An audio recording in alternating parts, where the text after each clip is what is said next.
통일 변호사 모임과 성통만사가 지난 11일 날 그저께 유엔 처형에 관한 특별보고관, 고문에 관한 특별보고관, 퀸타나 북한인권 특별보고관에게 긴급 청원서를 받습니다. 어전트 어필.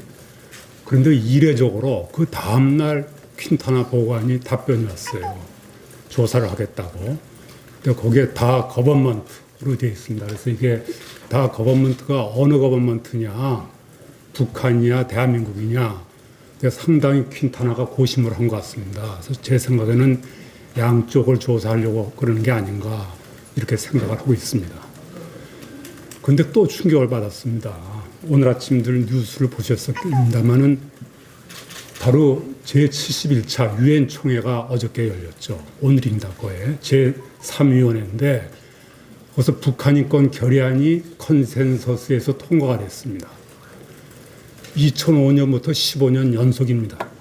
그런데 이 대한민국이 공동제안국에서 빠졌습니다. 2008년 이래 최초의 일입니다. 어떻게 이런 일이 생기는지 정말 납득을 할 수가 없습니다. 그 유엔 보고서에서 토마스 오에 퀸타나는 대한민국 정부는 2016년 북한인권법이 통과됐음에도 불구하고 그 법에 의해서 설치되도록 된 북한인권재단을 설립하지 않고 있다라고 명시를 했었어요. 참으로 국제적인 망신이 아닐 수 없습니다. 그런데 다시 또 이런 어이없는 유엔 북한인권 결의안의 공동제안국을 빠졌다는 것은 정말 유감이 아닐 수 없습니다. 이 사안에 대해서는 이 북한선언 2명의 강제 북송은 북한 선언이 아니라 탈북민에 대한 북송입니다.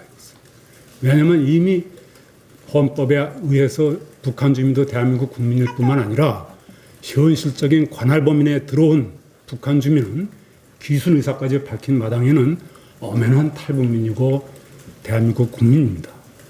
저는 정말 중국 대사관 앞에서 강제 북송을 외쳐왔지만은 대한민국에 의해서 강제 북송이 생기리라고는 정말 예상을 못했습니다.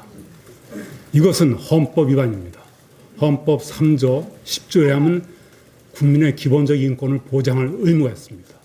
대통령은 66조 2항, 69조에 의해서 헌법을 준수하고 국민의 자유, 생명권을 보호할 의무가 있습니다. 그런데 이 사안은 JSA, 공동경비구역의 일개 중령이 국방부 보고라인을 제치고 직접 청와대 안보실 1차장에게 직보를 했습니다. 이것은 무엇을 말합니까? 결국에는 대통령에 의해서 독단적으로 이루어졌다라고 우리가 의심하지 않을 수 없습니다.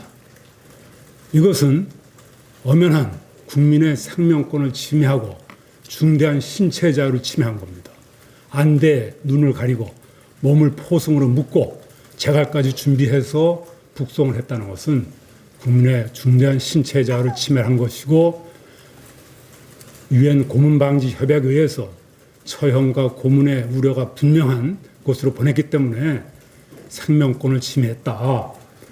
그래서 저는 이걸 강력히 국회에 국정조사권을 발동을 해서 이 진상규명을 꼭 해야 된다고 봅니다. 이것은 중대한 대통령에서 직접적으로 이루어진 것으로 저희는 의문이 되기 때문에 그렇다면은 헌법 65조에 의해서 헌법과 법률, 즉 고문방지 협약도 법률입니다. 북한 이탈 주민법도 법률입니다. 모든 이 북한 인권법에 의한 또 북한 주민의 인권을 또 보호하게 되어 있습니다. 헌법과 법률에 의한 것이기 때문에 헌법 65조에 의한 탄핵 사유가 될 수 있다. 저는 이렇게 보고 있습니다. 우리 국회에서는 이 사건을 건국 이래 최대 중대한 대통령에 의한 직접적인 국민의 생명권을 침해한 의심 있는 사건이기 때문에 엄중히 조사해 주시기 바랍니다. 마치겠습니다.